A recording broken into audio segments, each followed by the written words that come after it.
नए भारत की बुलंद तस्वीर, ये जो व्यू आप देख रहे हो, जो वीडियो आपके सामने आई है, ये देश की राजधानी इंडिया गेट के सामने से आ रही है। ये जो लोग हैं जिनको पुलिस बहुत ही प्यार से, बहुत ही सम्मान से घसीटते हुए लेकर जा रही है, ये कोई प्रोटेस्टर्स नहीं है, ये कोई टेररिस्ट नहीं है, ये कोई अपोजिशन पार्टी के मेंबर नहीं है।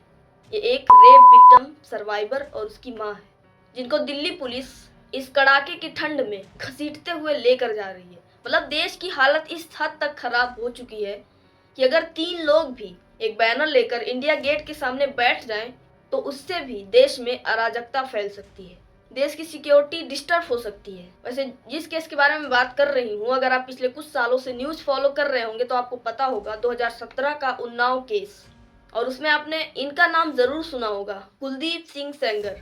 ये यूपी के उन्नाव के एमएलए रह चुके हैं बीजेपी की पार्टी से, और ये जो रेप विक्टिम है, ये बहुत ही संघर्ष करके, बहुत ही मेहनत करके इनको जेल के सलाखों तक पहुंचाई थी।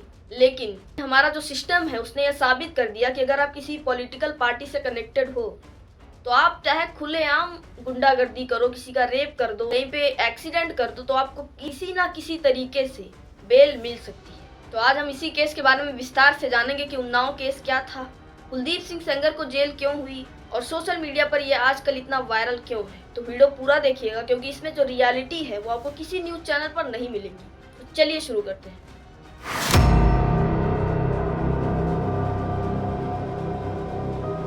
A very powerful, a very influential, a very connected called Kuldeep Singh Sengar, ex-BJP MLA, extremely well connected, notorious, powerful man's life sentence has surprisingly been suspended by the Delhi High Court. What a protest को खत्म कीजिए, वरना 5 minute के बाद आपके खिलाफ कानूनी कार्रवाई की जाएगी। जून 2017 एक माइनर लड़की का बेरहमी से रेप कर दिया जाता है, और वो रैपिस्ट कोई और नहीं, कुलदीप सिंह सेंगर थे। वो लड़की माइनर भले थी, लेकिन उसके साथ इतना घिनौना हरकत हुआ, उसके लिए उसने आवाज उठाई। 11 जून को वो पुलिस स्टेशन जाती है FIR दर्ज करवाने, लेकिन पुलिस हर बार की तरह जिनको न्याय की जरूरत होती है उन्हें न्याय नहीं देती। उसी को फॉलो करते हुए वो FIR नहीं लिखती है।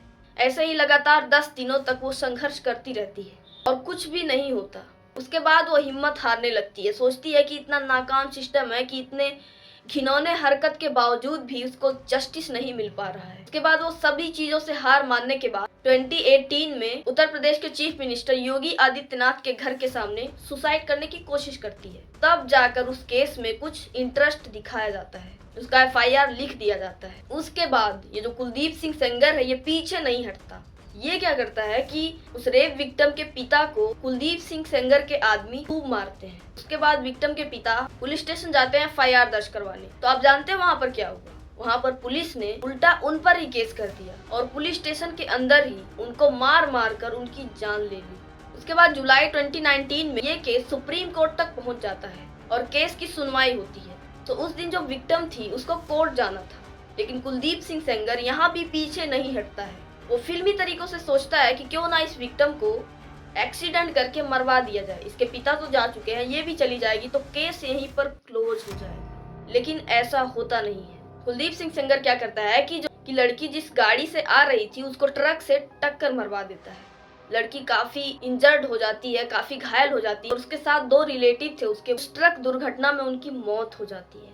और इस केस की जांच CBI भी कर रही थी, जो सुप्रीम कोर्ट में बताती है कि ये एक प्लान था, कुलदीप सिंह सेंगर का एक प्लान था कि क्यों ना विक्टिम को पहले ही मरवा दिया जाए। ये पूरा प्लान के साथ इनका एक्सीडेंट कराया गया। उसके बाद सुप्रीम कोर्ट इस केस को सीरियस लेते हुए दिल्ली हाई कोर्ट ट्रांसफर कर देती है, और ये केस दिल्ली हाई कोर्ट में आने के बाद इसकी रेगुलर जांच पड़ताल होती है, और तब जाकर कहीं दिसंबर 2019 में कुलदीप सिंह सेंगर को उम्र कैद की सजा सुनाई जाती है। अब आपके मन में ये सवाल उठ रहा होगा कि जब उनको उम्र कैद की सजा हो चुकी थी तो आखिर ऐसा क्या हुआ, ऐसी कौन सी सिचुएशन आ गई कि कुलदीप सिंह सेंगर को बेल दे दिया गया। दरअसल ये पोक्सो केस है, अभी मैं इसके बारे में डिटेल में आपको समझाऊंगी। हाई कोर्ट ने ऐसा नहीं कहा कि कुलदीप सिंह सेंगर से भूल हो चुकी थी या वो निर्दोष है, उनके खिलाफ कोई साजिश रची गई थी उनको जेल भिजवाने के लिए। कोर्ट ने ऐसा कुछ भी नहीं कहा। कोर्ट ने क्या कहा आप सुनेंगे तो आप शॉक हो जाएंगे। सबसे शॉकिंग बात यह है कि कोर्ट ने कहा कि इनको पूरी तरह वॉश नहीं किया गया है, तो छोड़ा नहीं गया है। विक्टिम के जो पिता थे उनके मर्डर का केस इन पर अभी चल रहा है, इनको पूरी तरह वॉश नहीं किया गया है और वो अभी फिलहाल जेल में ही है। लेकिन अगर हम ऐसे ही चुप बैठे रहे, अपनी आवाज नहीं उठाए, कछुए की चाल चलते रहे, तो शायद एक दिन वो जेल के बाहर भी होंगे। पोक्सो, आपने नाम जरूर सुना होगा। ये 14 नवंबर 2012 में लाया गया था देश की माइनर लड़कियां जो हैं उनकी सुरक्षा के लिए।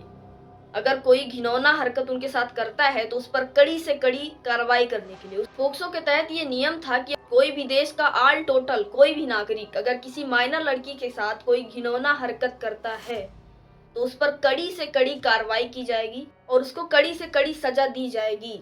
लेकिन इस नियम के तहत ये भी था कि देश का ऑल टोटल कोई भी नागरिक हो मिनिमम 7 साल तक उसको जेल में रखा जाएगा। लेकिन ये सिर्फ देश के आम जनता के लिए है, आम नागरिक के लिए है।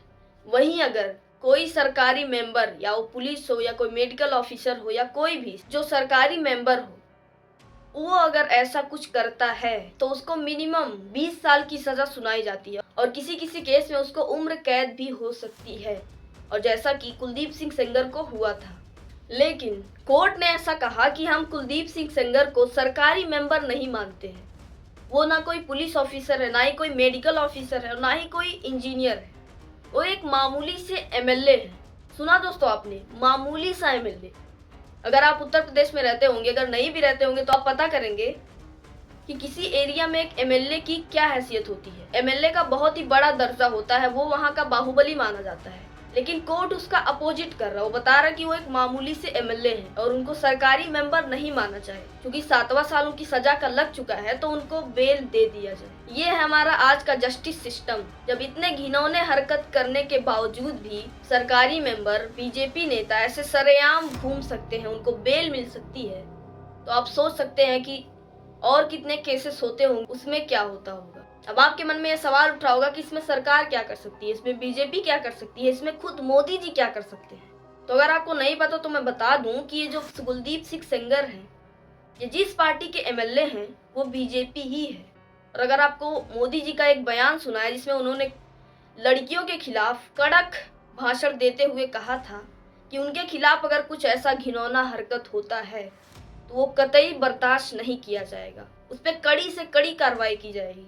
बेटियों के साथ दुर्व्यवहार करने वाले राक्षसी मनोवृत्ति के लोगों को अब फांसी पे लटकाने का कानून बनाया। और ऐसे सिचुएशन में शर्म की बात यह है कि ऐसे रेपिस्ट जब जेल से बाहर आते हैं या उनके बेल की खबर मिलती है तो उनका पूरे सम्मान के साथ स्वागत किया जाता है। यह बीजेपी नेता बृजभूषण शरण सिंह ये कुलदीप सिंह सेंगर का बहुत ही इज्जत से उनका वेलकम कर रहे हैं। उनका वेलकम करते हुए कह रहे हैं कि उनके खिलाफ साजिश रची गई थी। कुलदीप सेंगर जी को जमानत हुई है, उसका मैं स्वागत करता हूँ। उनके साथ अन्याय हुआ था, उनके साथ षड्यंत्र हुआ था। जैसे मेरे साथ विश्वव्यापी षड्यंत्र हुआ तो मेरे साथ इतनी जनता खड़ी हो गई कि मैं उस षड्यंत्र से बाहर निकल गया, लेकिन वो उस षड्यंत्र से बाहर नहीं निकल पाए। और मैं आज बड़ी जिम्मेदारी से कहना चाहता हूँ, उनके साथ षड्यंत्र हुआ था। हमें एक और वीडियो देखने को मिली जो मध्य प्रदेश से आई है, जिसमें बीजेपी नेता अशोक सिंह एक लड़की के साथ चाकू की नोक पर दुष्कर्म करने के बाद उसके घर पहुंचा, जिसमें वो वीडियो बनाते हुए कह रही है कि मैं इस वीडियो को सोशल मीडिया पर शेयर कर दूंगी। तो वो खुलेआम कह रहा है कि कर दो, मुझे इससे कोई फर्क नहीं पड़ता, मेरा कुछ नहीं होगा।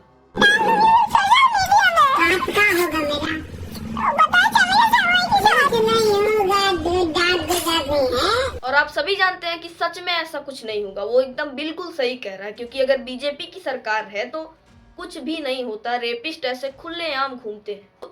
तो आप खुद सोचिए दोस्त, आखिर इस केस में सरकार का कोई फर्ज नहीं बनता, मोदी सरकार का कोई फर्ज नहीं बनता वो इस घटना के लिए कुछ बोले। आपको याद होगा दोस्तों, बेटी बचाओ बेटी पढ़ाओ अभियान, लेकिन ये कहाँ तक काम कर रहा है वो तो आप सभी देख रहे हैं। बेटी बचाओ, लेकिन बीजेपी के नेताओं से बचाओ, क्योंकि बीजेपी ने पहले ही कह दिया था कि जब हमारे नेता आएंगे तो उनसे आपको बेटियों को बचाना पड़ेगा। शायद इसीलिए नारा दिया गया था, बेटी बचाओ बेटी पढ़ाओ। मैं ऐसा कहना नहीं चाहती थी, लेकिन कहना पड़ रहा है। मोदी जी बहुत जुमलाबाजी करते हैं कि ऐसे लड़कियों के साथ ऐसा कुछ होगा तो उसको बर्दाश्त नहीं किया जाएगा, उस पर कड़ी से कड़ी कार्रवाई की जाएगी। तो अब कहाँ गया उनका जुमला? आखिर कुलदीप सिंह सेंगर को जब बेल मिली तो क्या ये खबर मोदी सरकार तक नहीं पहुंची, मोदी जी तक नहीं पहुंची? और अगर पहुंची भी तो उन्होंने इस पर क्यों नहीं बोला? उन्होंने कोई ऑफिशियली ट्वीट करके क्यों नहीं कहा कि कुलदीप सिंह सेंगर को बेल नहीं दिया जाएगा, उनका बेल कैंसिल किया जाता है? मोदी जी ने ऐसा कुछ भी नहीं कहा। तो आप ही बताइए, आखिर इसमें किसकी जिम्मेदारी बनती है? सरकार किसकी है? बीजेपी की। रेपिस्ट किस पार्टी का है? बीजेपी का। तो फर्ज किसका बनता है? बीजेपी का।